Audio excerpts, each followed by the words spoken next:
Oh, I was muted.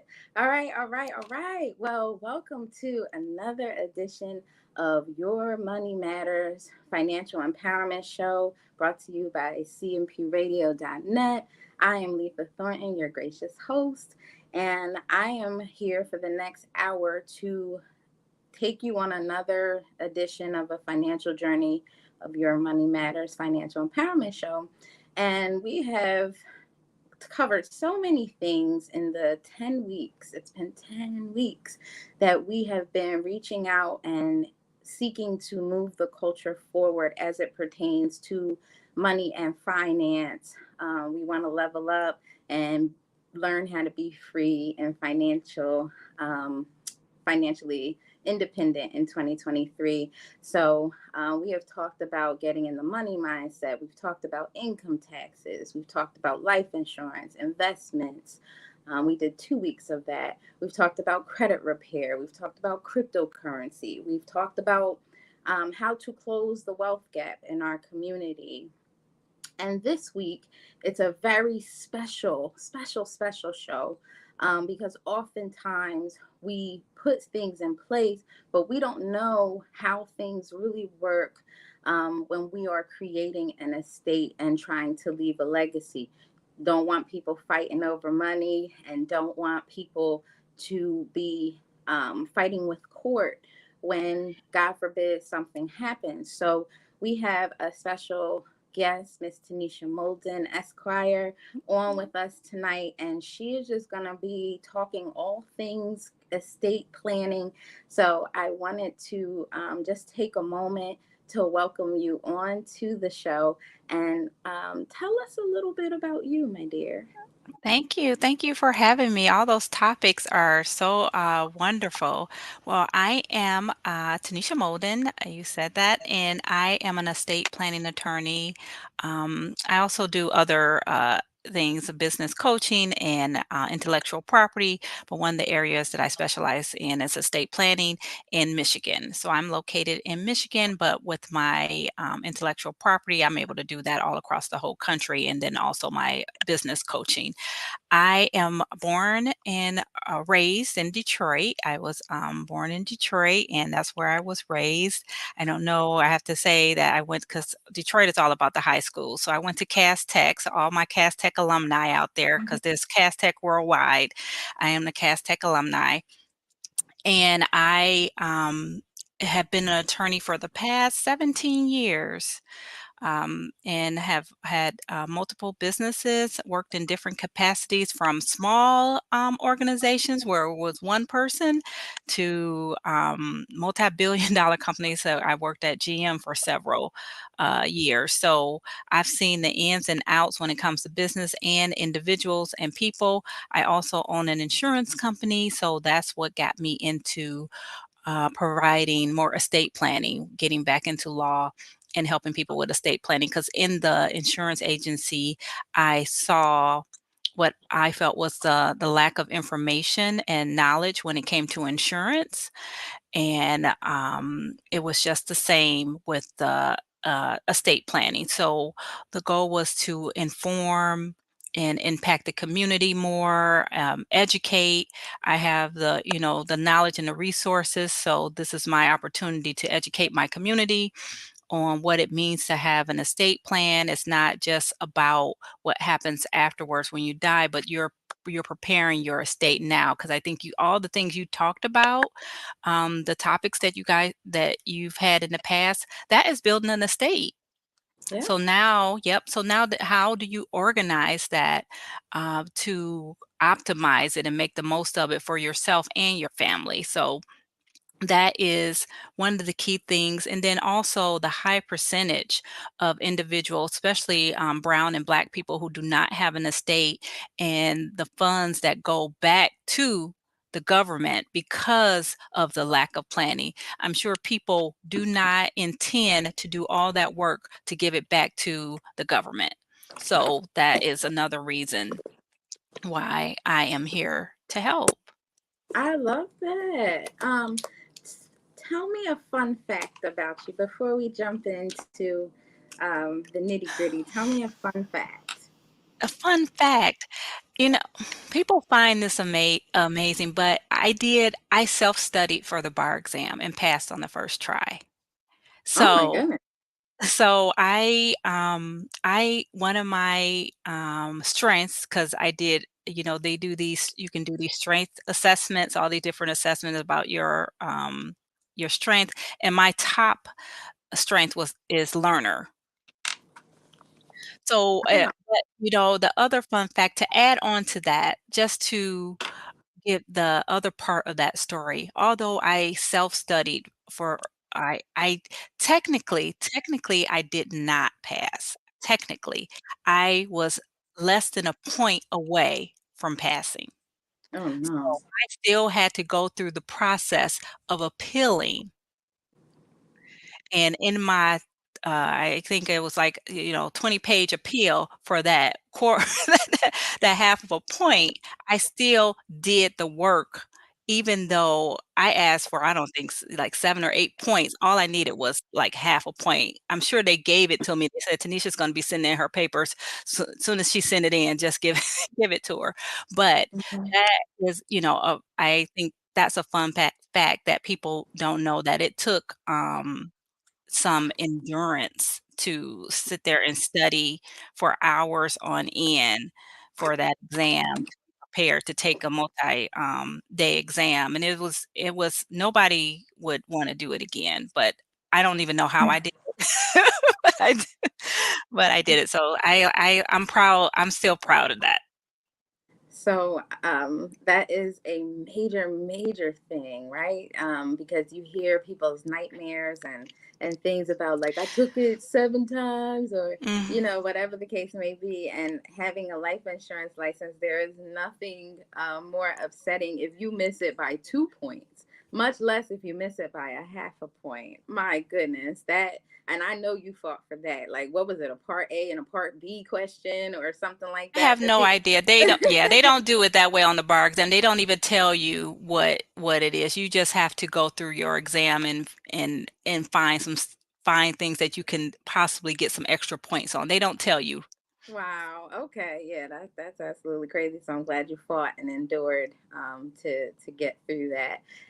So I wanted to educate the public because of the fact that everything that we've talked about thus far has been geared toward helping them to build a strong financial house, right? But once we put these things into place, something that you said that just jumped out at me where I was like, ding, ding, ding, ding, ding, was that if you don't properly plan, you run the risk of the money going back to the state. Talk to us a little bit about that and why it's so important to estate plan. Well, I think what people fail to realize is that everyone has a plan. Mhm. If you don't make your own plan, the state has a plan for you. Each state has a plan for you. And so it will go through the probate court of that state that you're in, and go through that process. So depending on the state is what they will go through to devise your assets, or to divide it amongst your heirs if they can be found. And that's where we get to the point where it may go back to the government if they can be found. So if you have not put something in place and they don't know who it goes to, it sits with the state for a period Right. of time until they till someone comes and claims it. Otherwise, after a period of time, it just reverts back to the state, and that's how one way that property is lost in our community. Real estate, so much land has been lost because of lack of planning, of not making sure that it's transferred down to your next family member. Absolutely. And that there is a horrible waste of everything that you built if that ends up happening. But even if it's going into probate or I currently know someone who is having to wait a period of time before these things can be resolved. Their family member died like a year ago and some things were not weren't defined, and now it's sitting in probate court. So I think that that's really, really important. You know, if you set it up yourself, you don't have to worry about um, it going to probate court or people trying to map out where it's going or how it's who it's going to. So, Y- um, so what can you explain to us what makes up an estate?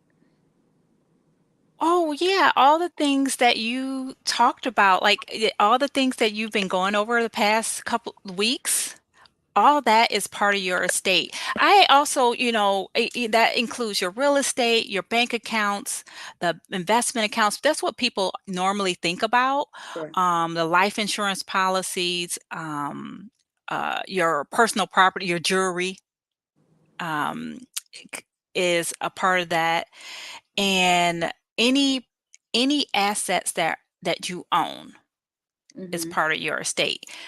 I like to think of it that that's one part of it. Right.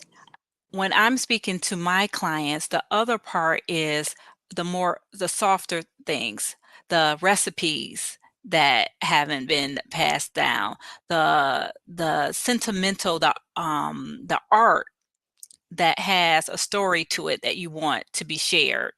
Journals. I've had clients that have so many journals of their travels, that are avid travelers and keep journals. Hmm. That's part of your estate.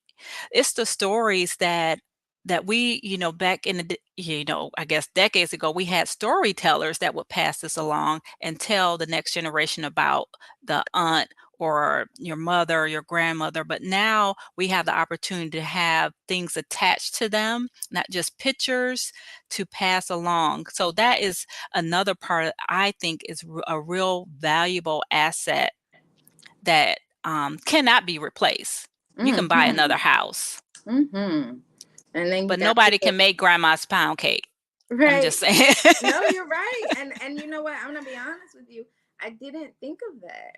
I didn't think of the what we would look at as the smaller things, but those are really, really big things when it comes to recipes and journals and even the jewelry and things. People end up fighting over that stuff as well. So that's absolutely great. And things that I've been reading didn't include those things. So that's huge. No, and and just thinking about another client, I have a lot of clients that are very avid art collectors. And Mhm. so I had one client who doesn't she's an auntie. She didn't have kids. So she really wanted a piece of art to go to her niece. Okay. And one of the things that I worked with her with to do is encourage her to attach a letter as to why this particular piece of art she really wanted the niece to have and why it reminded her of her niece, and why she wanted to have it. And I kind of add that one piece on, because if I received that, piece of art from my aunt, I'm like, okay, that's nice. She gave me this artwork. But if I got the piece of art with this note from her saying how much she loves me and wanted me to have that piece of art, I would never let that piece of art out of my sight or go anywhere, Absolutely. because that meant so much to my aunt, and she wanted me to have it, and she wrote me a letter about it. So we have all the practical sides of what people are used to, but then there's the softer side that you have to give thought to. It's the legacy that you want to leave, that and I always talk about the everyday things. Like, one of the things with my family that I love to do is sit down and have dinner in the evening. Sure. That's part of leaving a legacy. That's Yep. what you do in your families. And we have the estate plan, but how do you leave a legacy? Right. The traditions. Yeah. Mhm. Absolutely. And you made me think about something. I had a niece to pass away, and we took certain things, and there was this pair of earrings that I wanted to keep of hers, and somehow or another somebody asked me could they borrow them? And it was the family, another family member, and I never got the earrings back. Things Mm. like that, the artwork, earrings, just sentimental things that if they're gone, you feel it. It's not necessarily monetary things, it's the emotional connections and the reminders of folks. So all great points. So who would you say needs to estate plan? Everyone. Everyone, the state has a plan for everyone. So if you don't want to be in that plan, you got to make your own plans and customize your plan. So it doesn't really matter about the size. Sometimes people think, I don't have enough. No, you have enough. You have enough. That you have Right. enough for them to be interested and take your and take it back. So you have most people, and most people I work with, they don't realize how much they have. Right. They do have enough. And even college kids who you think go away to college and they don't have any, they need an estate plan. They Right. particularly need one, especially the other documents that come with the estate plan. This is not about a will. It's all Right. about the living documents too. The kids need their advanced medical directive. They need somebody be able to have their parents to be able to come and help them in a medical situation, or be their advisor or responsible person. They need that document, and they need it before the event happens. So, and that's part of estate planning. Um, so you're planning for living events. You're planning for incapacity. You're planning for just in your final arrangements. So I think people get stuck on the final arrangements part. That's Sure. just one part of estate planning. One Absolutely. part. Right. So you mentioned the investments. You said real estate. How does that stuff work as far as businesses? Like, do you designate, or do you designate someone for all of the different areas, or do you have one person that's handling it? What would you suggest? Oh, that is a very good question. I go over that with my clients, and I call that the responsible people, your responsible person. Yeah. So depending on what role, every document or every situation requires a certain role for them to play or to be responsible. They have different responsibilities. So depending on that role may depend on who you choose. And Gotcha. the example that I use for clients is, especially the ones that have kids. If we say that they have minor children, so and they're creating a trust. So you have in your trust, you have your trustee. That's the person responsible for managing the trust. So a trust is basically you're writing the rules of what happens with your estate, and the trustee is responsible for making sure the rules are followed. To put it simply, within that, if they have children, you have someone that can manage the assets, but then they also has to have somebody who will help be guardian to the children. Mm, That may be the same person, but typically you look at it this way: who you may have somebody who's very good with money, right. very good at managing money. You might want to have that person be responsible for the money part. Okay. But then you have another relative who's more nurturing and good with the kids. You may want to have a person responsible for the daily interaction with the kids. Hmm. And then also, to put another layer on that, I typically recommend, if at all possible, they be two separate people anyway, just to keep the controls in place. Because if you're putting something in place and you have the guardian is also the person responsible for the money, Sure. you might run into some issues versus you have some checks and balances where you have somebody else that's responsible for the money, someone else that's responsible for the daily interaction with the kids, and it's not the same person. So that's an example that I use for my clients. So it depends on the role that Mhm. they're playing, and you want to look at the attributes of the person that you're choosing, and the characteristics, what are they good at, and would they make a good person to be responsible in the role that you're putting them in. And that goes for if you have someone in your family that's responsible, like say if um a child that is responsible for your medical information already, because we have children taking care of their parents, and that's the Sure. person responsible for their medical anyway, then that would be the person that you probably put in place Gotcha. to help with that document, in the role of that document. So um those are kind of the things that you would think about for that.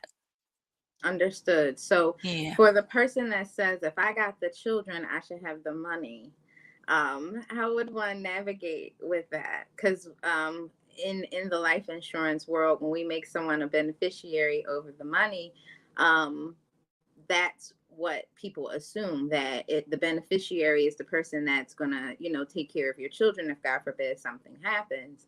How do you get around that? How do you navigate that?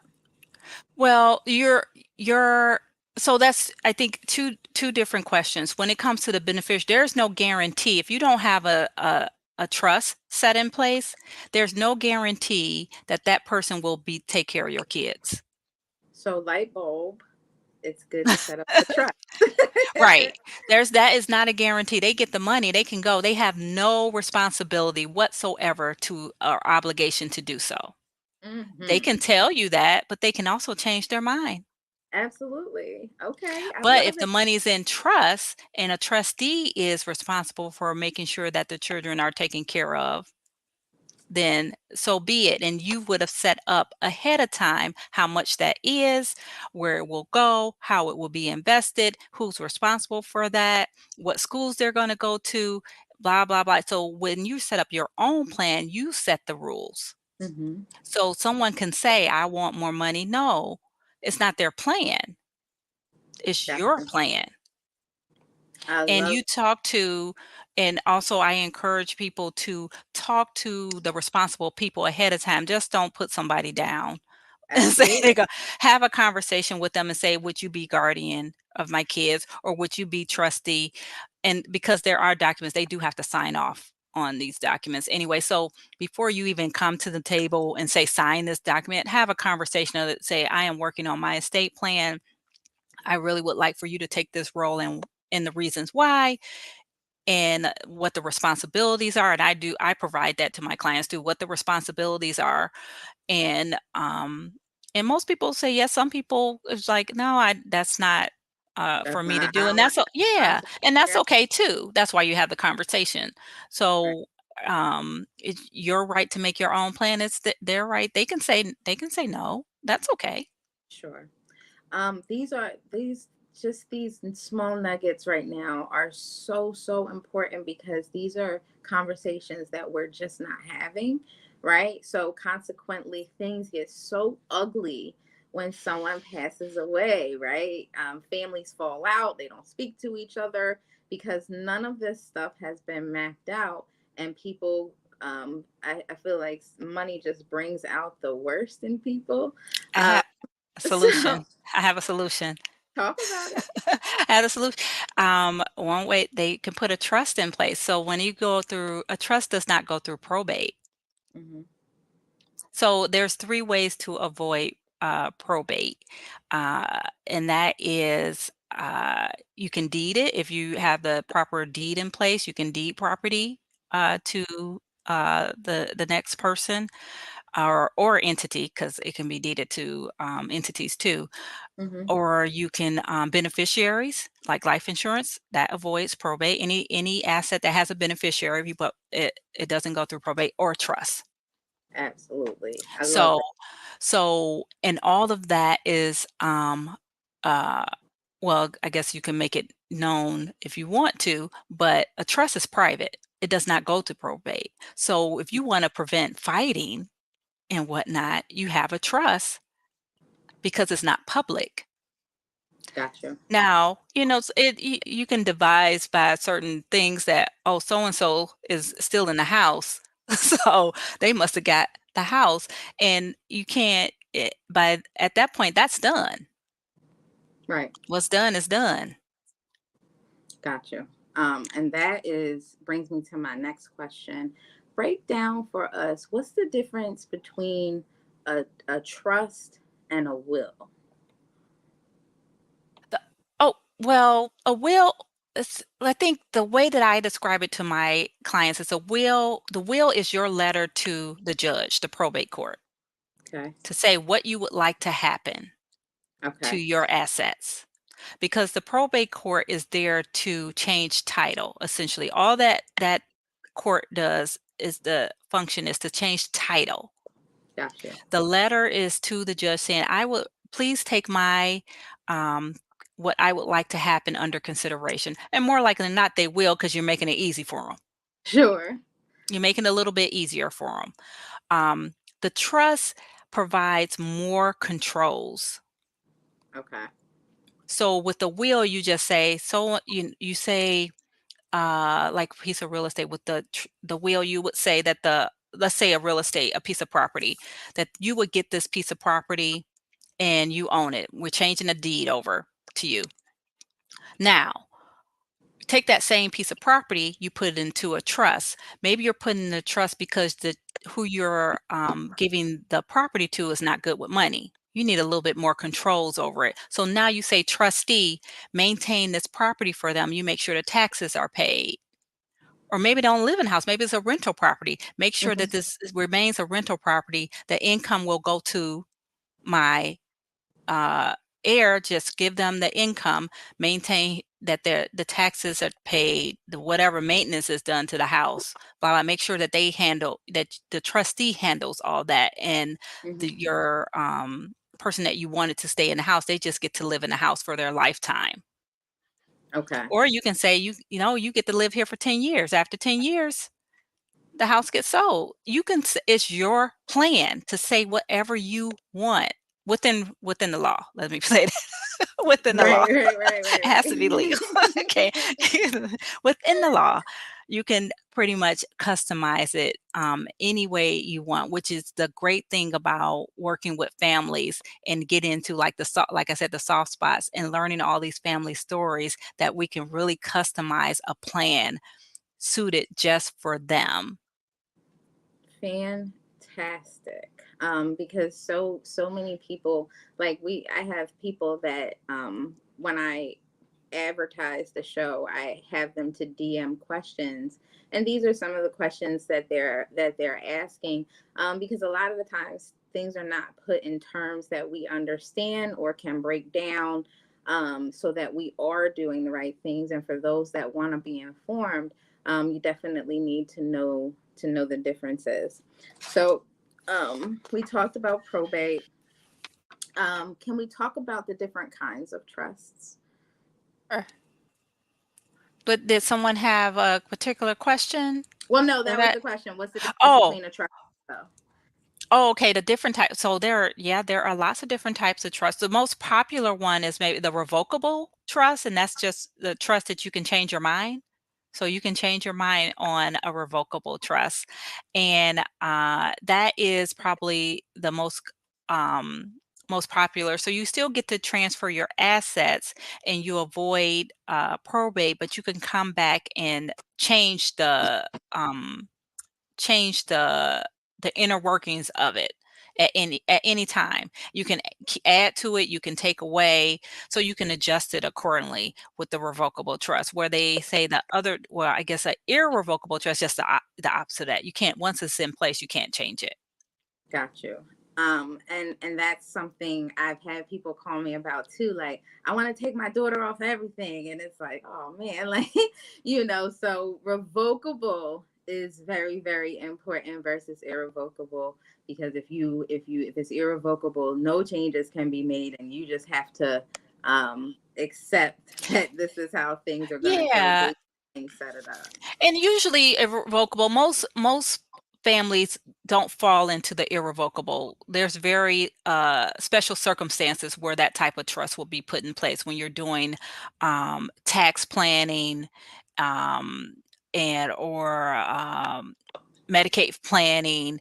So there's very circumstances that you would give up, because basically what you're doing is giving up, you're changing the title. You're no longer the owner of the assets. And you're also that and that's for any trust. You're changing the title of the to the trust. But with Got the irrevocable trust, you can't take it back. So with the revocable, that is, or you can't, it's a whole complicated thing to change irrevocable trust. So let's just say you can't. Right. I know in the world of life insurance, if it's irrevocable, the person that you made the beneficiary has to sign off that Mhm. they're okay Yes. with you taking Yes. money back from them, and Yes. no one's signing that. So it becomes a problem. So absolutely. And this is why it is so important to have representation, someone that can help you to sit and map these things out. And it's not to say that you can't do it on your own, but there are some things that we need to have a firm understanding of, and someone that can explain and break down things so that we don't make these financial missteps. So I love that. So we got a revocable trust. What else do we have? I think, we have, the charitable trust. Some people, because they have revocable trust, usually you're planning to give the assets to an individual or a person, but you can also give to charity. Or you can have it, kind of in the middle, where you have the charitable remainder trust, where you can give like the assets. In the end result is that it goes to charity. So in the meantime, so going back to the example with the rental property.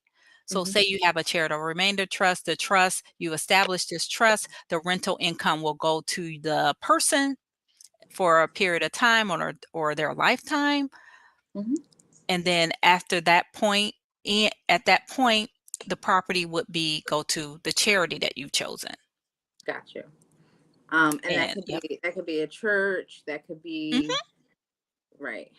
Yep. Because we talk to people about leaving endowments to their church and things like that. And there are a whole lot of people who want to do those things and to map out. I want to leave, $10,000 to my church, or this is my favorite charity. These are the things that I want to donate to. Um, and So, go ahead. just an important point to remember, that's one very important reason to have a estate plan. I can you guarantee, I know in Michigan, but no state has in their state plan to give anything to charity. I'm sure. None. So if you want to give back to your church, your favorite charity, whatever it is, you have to plan for that. Got you. And that these are huge things.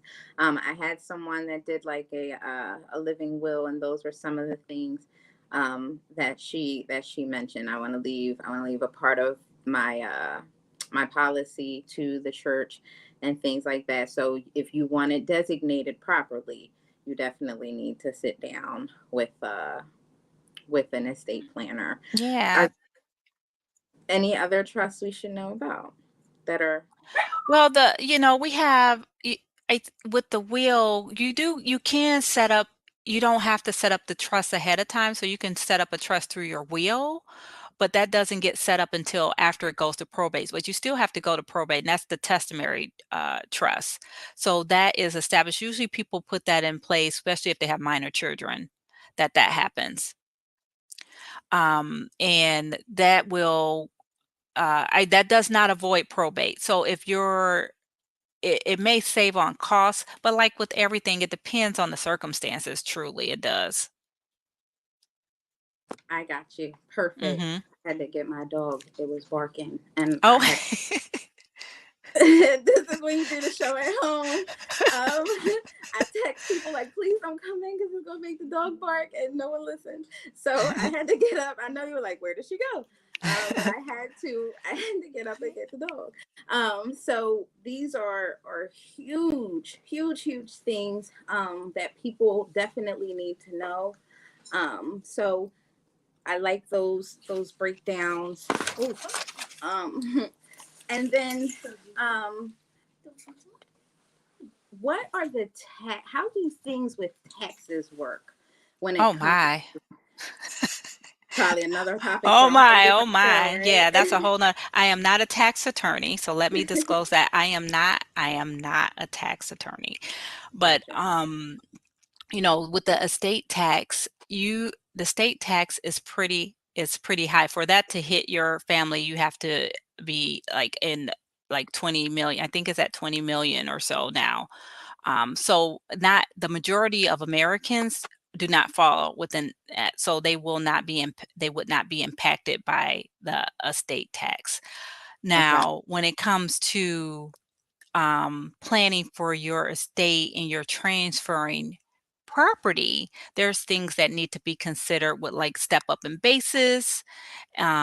When you in that and I don't know if you covered that in the past, but what happens with that is when you buy an asset and it's down here, and then now you've held it for so long, and the value is now up here. Hmm. There's some taxes in between there that can so if This, you were to yeah. sell that, so some people try to um you know try to give the property back to the individual at this tax rate. The Sure. government have, if it's not planned for a property, it will transfer to them here, and they will owe all this tax in between the gains, right? Versus a Sure. step up in basis, depending on the planning, if it's done property, you bring it back up to here when it's transferred, and you eliminate that tax for your heir. So that's another thing to think about when you're Wow. planning. And I think that most people miss that, and that's why people end up paying a lot in taxes, or they end up selling the asset because of the taxes, because people miss that part, that they've held things for so long and they become valuable, and they didn't do the proper planning to get it leveled. Gotcha. Yeah. And that's huge because if money's made, things certainly change. So if you have let's say, you have one person that is, well, this will be the better question to ask you. If I came and I sat down with you, how would you start me off? Um, what are the things the questions that you would be asking? Well, I go through a three-part process with my clients. And the process is called Clarity Builder. So I go through insight, clarity, and then action. So to keep it simply, so insight, we go through. There's a questionnaire that my clients complete before we get into this meeting. I have a working meeting, which is a 2-hour meeting, and Hmm. we go through insight. We go through the questionnaire. I get an understanding of what their goals, their vision, their aspirations. Get to know their family dynamics. And answer the questions. We get clear on making sure that they understand what their the current plan is. So some people have plans in place or they don't, but make sure they're clear on how, if they did nothing, what would happen, right? Sure. So if they did nothing, what would happen? But now we've identified what those goals are. So now we can bring the two together and say, this is what would happen. These are your goals. We have some things missing, a gap. Now, what tools do we need to fill the gap to get you to your goal? And then that's when we take the third step, the action, Okay. and And what needs to happen. hmm I got you. What are some of those tools that, The like, what are tools, yep. the things that's missing? The tools are everything we just talked about. It could be, all the trust, the will, the advance directive, the power of attorney could be one. It could be um,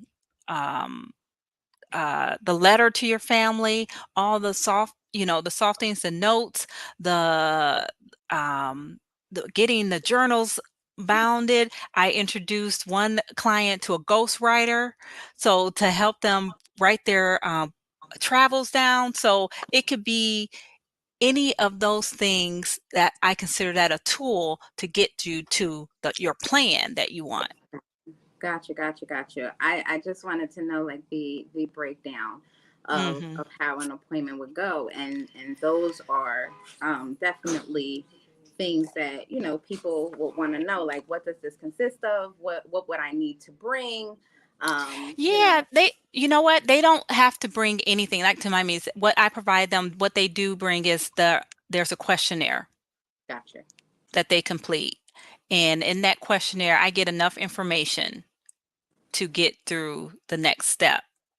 Okay, okay, Hmm. fantastic. So I have talked your ear off for to ask about everything. And this is definitely, I know I'm gonna have you back because you have other gifts and things to share with the audience. But in the next minute or so, just give us a charge or give us some nuggets that we can think about long after this show is over to help us to get motivated to do this. And please definitely plug your information, how people can get in contact with you, and the whole nine. Yep. So I can be found. The best way is probably through my website, moldenlaw.com, MOULDEN law.com. Mhm. My email is info@moldenlaw.com. Or they can always call or text at 810-279-0696. And my nugget is my saying, and they will see this on my website is to unlock potential. There's a lot of potential um, not being taken into account, that's being hidden, that we all have, and this is our opportunity to unlock that and leave the legacy that we want for our families. Absolutely. I can't think of a better one liner, to unlock your potential. And that's your income potential, your preparation potential, all of these things that are just really, really Mhm. lacking due to lack of information. And that honestly is what the show is about. So I cannot thank you enough for coming on. And we've talked about some other things. So I'm going to have you coming on and talking about some of the other things that you help to with people to get their mindset right, and to the coaching that you do, and you kind of like a one-stop shop. You can help them so you can help them in so many different areas. So I'm just blessed and honored to have you to be a part of your Money Matters financial empowerment show, and sharing your time and your attention with our audience. I can't thank you enough. Oh, thank you. Thank you for having me. My pleasure. My pleasure. So, Tanisha, feel free to stay on. What we're going to do right now is we're going to have the millionaire mindset moment. And I don't know if Tahid is in the waiting room or the gallery, but we have Mr. Tahid Burke, philanthropist, author, wears a whole bunch of hats as well. And he's going to be closing us out this evening, talking about getting into the millionaire mindset. And he's talking about the consistency with your investment approach. How are you this evening, sir? I'm great. What about yourself? Thank you so much for having me. Fantastic. I if I could have you all the time, I would. But I know you're doing your own thing. So, what are you gonna share with us tonight as it pertains to consistency with your investment approach? Yes, I want most people, the reason that they are not investing because they never get around to starting. And one of the reasons they don't get around to starting is number one, they lack understanding of really how everything works. And number two, they think they need a lot of money to start investing. Sure. And if a person want to start investing, I believe that mutual funds is the best place for them to get started. Most people believe in putting their money in a bank. If you're putting your money in a bank, you're getting less than 0.05%. If you divide that into 72, which is called the rule of 72, it takes, you divide 0.05 into 72, it takes over 144 years for Well, $1,000 to be worth $2,000, and people never build money investing that way. But if you put money somewhere where you have an opportunity for it to grow, a better rate of return, your money doubles much quicker.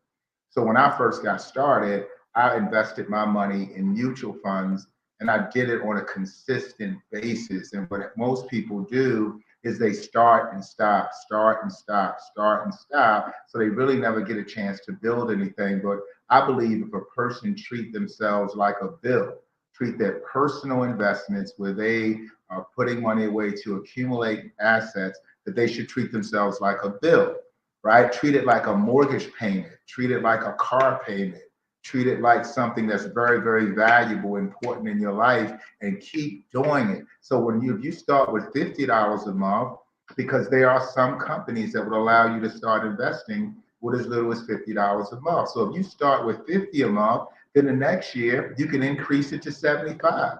And then you can invest 75 on a consistent basis. Then a year after that, you can increase it to 100, and then continuously do that until you can, put yourself in a position where you're putting away $500 a month.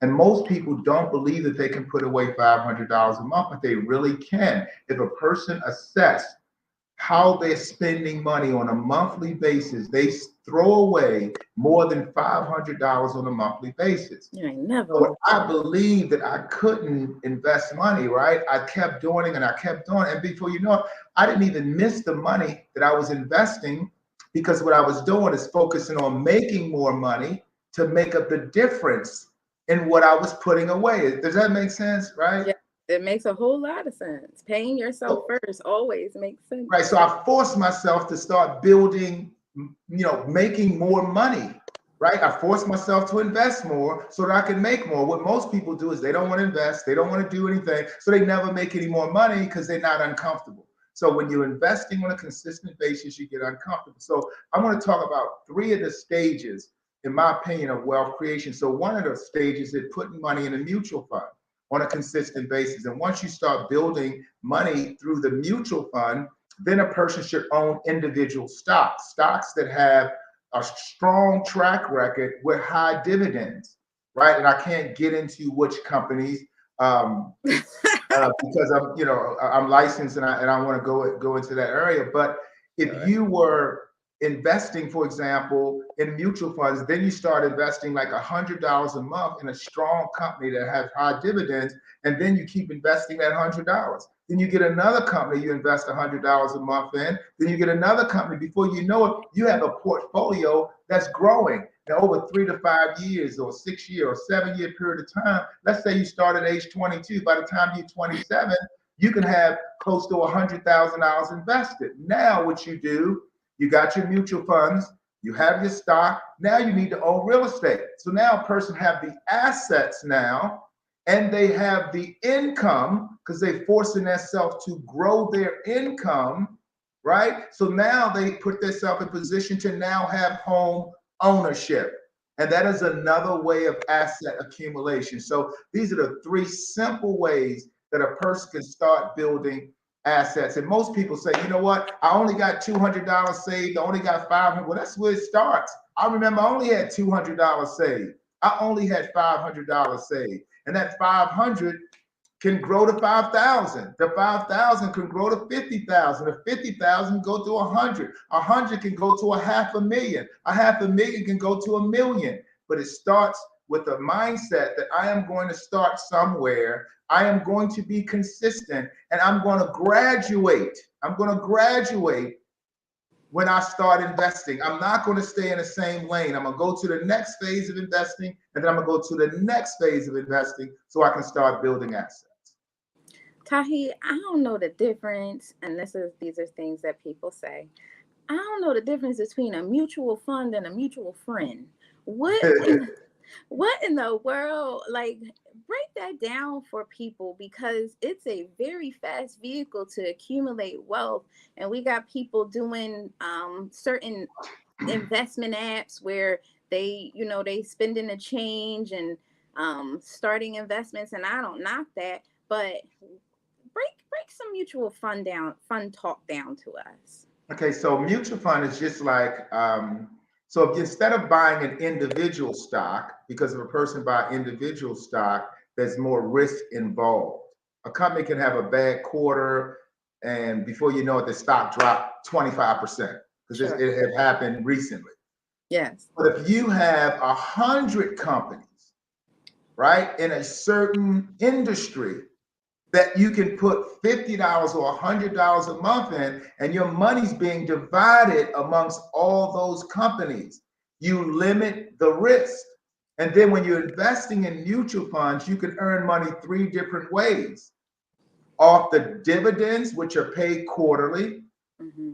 off the capital gains, which are paid annually, and off the growth of the cost per share. So if you're buying shares at $10 a share today or $12 a share today, 5 years from now, 6 years from now, these same shares that cost you $12 a share can be valued at $15 to $20 a share. So a mutual fund is where you can limit your risk by owning a large group of some of the most powerful companies in American business. I love it. Okay. Is there anything else that you want? I mean, I know you're kind of we're on borrowed time because our show ends soon, but these are some of the things that we were talking about with Tanisha. She is an estate attorney, and those are some of the things that are left when it comes to estates, and it would be wise to be knowledgeable about how all of this stuff works. So, we plead with the public to become knowledgeable and to learn how these things work. And paying yourself first, having the discipline to say, listen, if I save money, one day money will save me, is so huge. So we had 2 shows about investments, but I just honestly feel like it bears repeating over and over and over again. And starting small, like you said, it could be something, as low as $50, where you're mapping out that discipline, and maybe you're not ordering out that week, or maybe you're not buying, I posted on my Facebook, if you are purchasing certain clothing, certain shoes, you probably should have buy some kind of stock, or have it spread out in all the things that you're wearing on your body. You probably should want to get something back from all the money that you're putting into these goods. We're making so many other people rich, and we're not getting any rate of return, back to us. So is there anything else you want to say? Because you said like a mouthful. Is there anything before I throw in, I got a little curveball for you that we didn't talk about. But is there anything else that you want to share with the So consistency? if a person think like, I don't believe I have the money, what I ask them is that I want you to think about every day you buy something every day that you really didn't want to buy and didn't suppose to buy, like a bag of chips, like a soda, like just anything. People go to the store and buy stuff that they really don't want to buy. So when you start investing in yourself and you start treating yourself like an entity, right? Treating yourself like an entity, you're going to do things a little different. If you force yourself to put money away, you're going to be like, I don't think I need to buy that today. I don't think I need to do that today. And every Friday and Saturday, and that's what I tell people, do you go out Friday and Saturday, right? Do you go out on the weekends? Do you take your family out on the weekends? How much money you spend on the weekends? Right. So if you can limit that, that can help you start investing. And the last thing I want to leave people with is having a millionaire mindset doesn't mean you have to be a millionaire to have a millionaire mindset. Having a millionaire mindset means that I am headed into another direction in my life. I am starting to change my viewpoint on how I operate as an individual. And I'm going to change my viewpoint so I can change my kids' viewpoint, so I can change my family viewpoint, and hopefully I can change people in my community viewpoint. It all starts with somebody somewhere. Everybody's looking around to see who's going to be the one to start it. We can start it. You can start it. Everybody listening to this podcast can start it. And it doesn't have to start big. Nothing, I don't know too many people that started big when they started in business. Like the young lady, she's an attorney. I'm sure she struggled in the beginning stages of being an attorney. I'm sure she struggled in school. I'm sure she wanted to quit school. I mean, not everybody that's successful, if you look back at what they had to go through to get there, it was a struggle. See, everybody wants the glory, but they don't want the story. See, if you want to get the glory, you got to have a story with you. The story is what is the most powerful and most memorable thing that you will ever accomplish in life. No matter where you go in life, you will always remember the story of what it took for you to get there. So don't be afraid to go through the story so you can get to the glory. And that is the story, the makeup of all that you sacrificed to get there. We live in the now so much that we don't think that in a longer term, there is some glory. We don't see that part of it. So that was very, very powerful. Something else you said, because I definitely follow you on Facebook. Don't chase the money, chase the impact. And the things that you're sharing are so impactful. And if we could get it together for ourselves, we have an opportunity to also impact our communities. So I think that's huge. It's Women's History Month. And I just wanted to ask you, since you're a man and there's two women on the show, tell us, who is a woman in your journey that has helped to shape who you are as such a dynamic leader? My grandmother. Me and my mom are very, very close, but me and my grandmother share the same kind of mindset.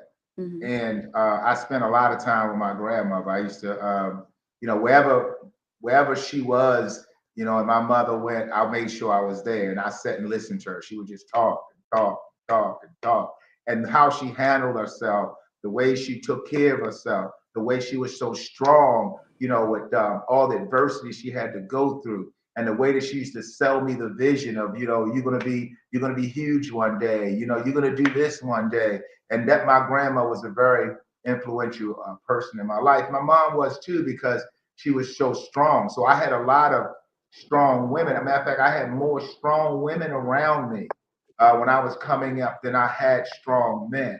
I had some strong men in my life, but I had more strong women in my life that I admired and I looked up to than I had men.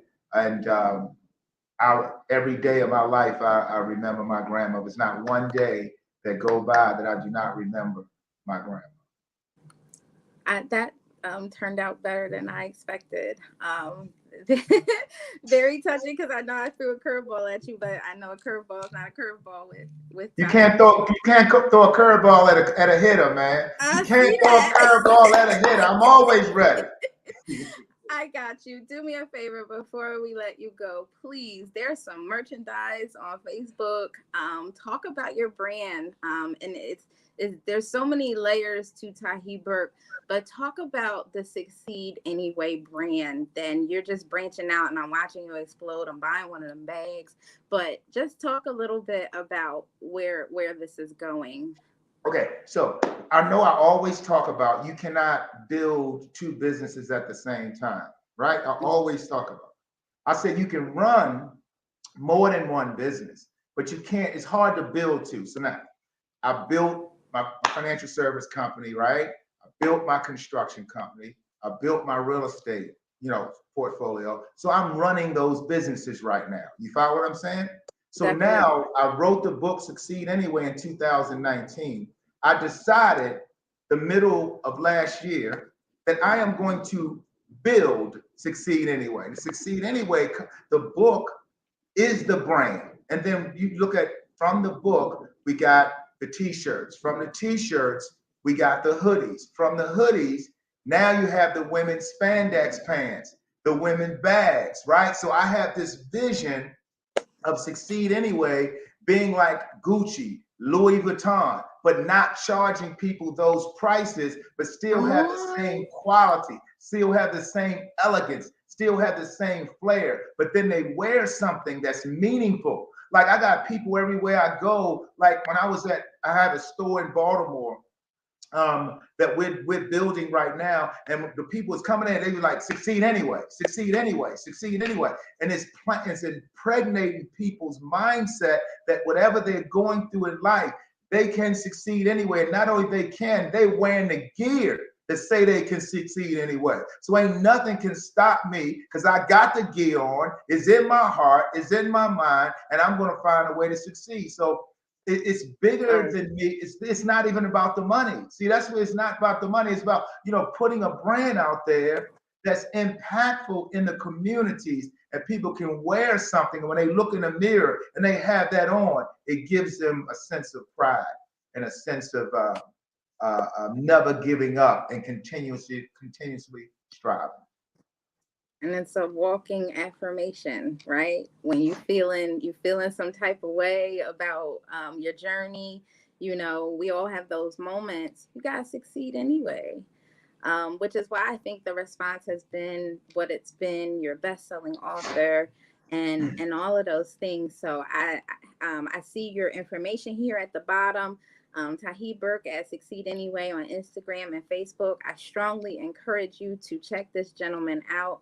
The one-liners don't stop, and the quotes of positive affirmations and thought-provoking affirmations are powerful. And I'm sure he'd be like, Dag, every time I turn around, Letha's loves something that I posted. But you're just very, very impactful, which is why Mr. Tahi Burke will be on here with us once a month, just feeding us powerful information to get us to the next level. So I cannot thank you enough. As usual, you did a fantastic job. Tanisha, I can't thank you enough. Happy Women's History Month to you. And I just think you're so special. And that wraps up our last show of Your Money Matters Financial Empowerment Show. Not the last, but the end for tonight. And next week, we will have somebody on talking about business credit. So we hope that you will tune in. We ask that you share the show. It too is a movement. Your money does matter, right? But we also talk about money matters. So we want to financially empower everybody to succeed anyway. And most importantly, to do it in your money world. So I thank you all, and you have an excellent night. Thank you so much. Thank you. Nice meeting you, Tanisha. Have a good night, ladies. Yes, thank you. Thank you so much. Yep. Good night.